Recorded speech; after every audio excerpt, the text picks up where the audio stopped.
Hey guys, it's Edwin here, and today I'm going to talk about why you self-isolate after narcissistic abuse and discuss if it's healthy or if it's not healthy. You see, narcissistic abuse will leave you with deep emotional and psychological scars, which will take some time to heal. And of course, it will shake the foundation of who you are and will even make you question some of those perspectives you had about relationships or some of those perspectives you had about other human beings. And the thing is, you may become deeply cynical or you may view the world so negatively and you may completely lose your trust in humanity or just other human beings.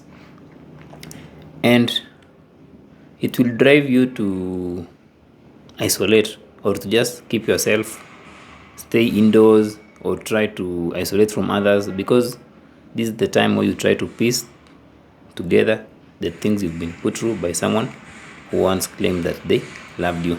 So you may just find yourself in this position where you don't want to talk to anyone, you just want to be alone, you just want to be left alone. And it's just that common experience for anyone who's been in this kind of abusive relationships. So don't worry so much of why you're doing it. It's just something so normal, and I'll also explain to you why you do it. It's the point where you feel so paralyzed to build any connections. You feel so paralyzed to reach out to someone else. You feel so paralyzed to have any close contact with other human beings. And actually, self-isolation is those coping strategies where you just prefer shutting down, you just prefer staying indoors, you just prefer just pushing everyone away so that you can just spend some time alone. And you may push away anyone, even those people who show genuine care or who want to support you in your healing journey, because you just feel that you can't trust anyone. You just want to be alone. You just want to be left alone. And you're still, of course, feeling shocked because of what you've been put through by a past ex.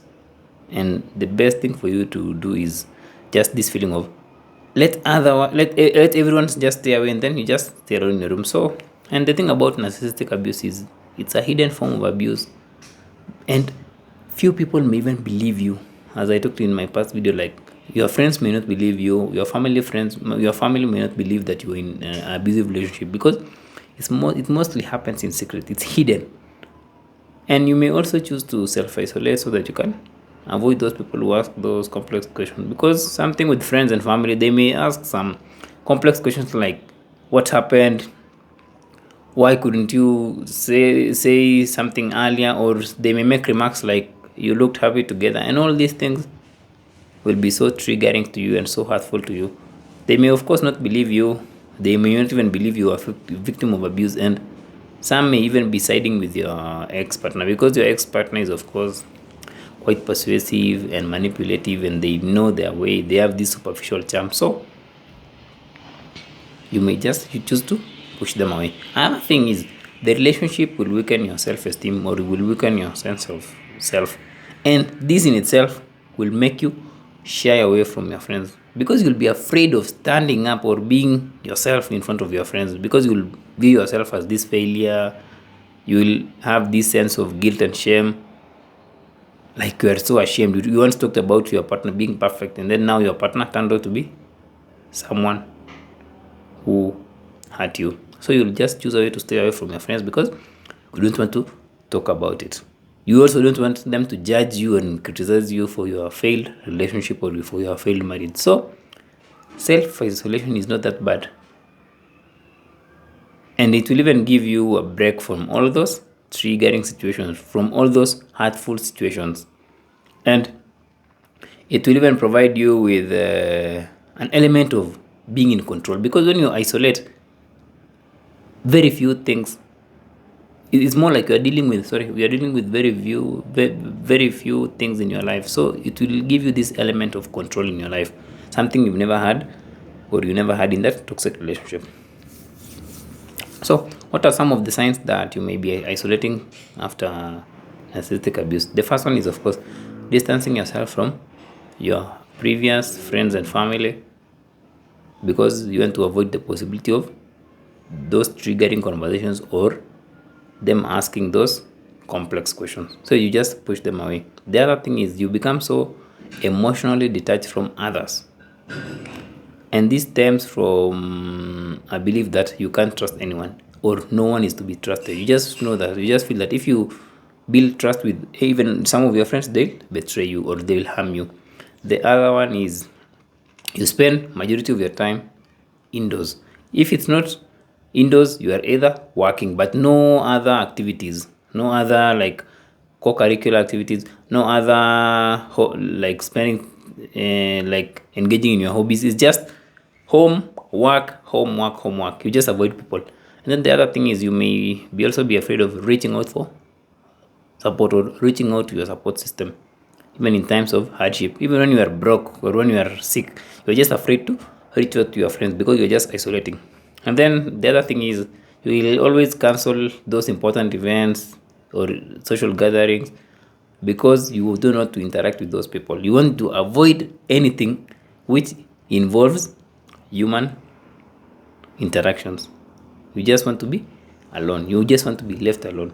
So you may prefer just sitting home, watching some movies, indulging in those like unhealthy meals and all those, just so that you can stay away from other people. So the question we may ask ourselves is self-isolation healthy for you? Yes, in some sense, like self-isolation will provide this sense of safety and protection. And when you do this with awareness, it can of course provide a safe and this quiet space for you to process your emotions and to regain a sense of emotional balance because you've been through a lot. So when you isolate, it can provide for you, like it can provide for you this space to just be with yourself and self-reflect. So this space of deep self-reflection of where you just want to be, where you just reflect on where you want to be in life and what you need to do to get there. So you may just sit down by yourself and ask yourself those complex questions of what do I want, how do I get there, or how do I heal. So self-isolation in itself is so okay if you are using it as an opportunity to work on the inner wounds that were exposed in your past relationship, as well as work on those wounds that your ex-partner inflicted in you or that your ex-narcissist inflicted in your life. So it's a good space if you are using it to work on yourself. But when self-isolation is taken too far, it can keep you stuck with pain for much longer. This is because like when you self-isolate or when you use it as an avoidance strategy, it's more like you are choosing, of course choosing in quotes, you are choosing the path of letting past painful experiences or letting past trauma limit your scope of life. Because you are hyper vigilant, you are fearful, you choose to isolate. So you are limiting your life because of what happened to you in the past. And the thing is, you may not be feeling much pain or you may not be getting triggered because you are isolating. But at the same time, you'll be missing out on those beautiful things in life. You'll be missing out on those joys of life, like of course human interactions, pursuing some of your interests and hobbies, just interacting with nature, just interacting with other people, or just things which are outside your bubble or outside your comfort zone. And the thing is, the more you isolate, the more you are also disconnect with reality, because reality is going out there and living life, not just staying in your room. And the other thing is, self-isolation can feed you with this illusion that you are okay, because when you're just by yourself, you're not getting triggered. You may even forget about your past because you're just locked up in your own safe space. So this may prevent you from like seeking any kind of help, because you are in this comfortable space. You are in this comfortable space where at least you are not facing those fears, you are not facing those painful experiences. The thing is, when we avoid pain in life, you will not be looking for any measures to permanently deal with the pain, because we feel that we have it under control. Because when you isolate yourself, you feel that you have it under control, in quotes. But when you have to face those people who trigger you frequently, let's say you have to face your parents, you have to face your friends, you'll be so motivated to get out of that pain because it's painful. So pain at times can be a very, very great motivator to work on yourself. But when you avoid the pain, you will think that you're not feeling any pain. Hope that makes sense. So in conclusion, self-isolation after narcissistic abuse is very okay. But you have to set good intentions and make better use of the time you are isolating yourself from others. So it's better for you to choose this path of using that time to work on yourself and deal with those deep stuff you've been carrying with you. Deal with those inner wounds. And once you've dealt with them, you will be able to easily reintegrate yourself back into social situations and enjoy life. Because at the end of the day, you may isolate yourself, but you are not enjoying your life. You are just suffering. So use it to learn about your boundaries, to learn about your vulnerabilities, to learn about what it takes to set healthy boundaries and to heal on a deeper level, not on the surface level, on a deeper level. This is because, like, if you self-isolate so much, you are letting the narcissist who you have already left to limit your life. Because you might leave the relationship, but that doesn't mean that the narcissist doesn't have an influence in your life after you leave. No. If you isolate, it means that that narcissist did something to you which is making you to isolate, which is still limiting your life. So work on dealing with those wounds so that you can live a life which is free, which you're not afraid of dealing with your triggers, you're not afraid of standing for yourself, and you just be. So hope you found that informative, guys. Until next time, have a nice day.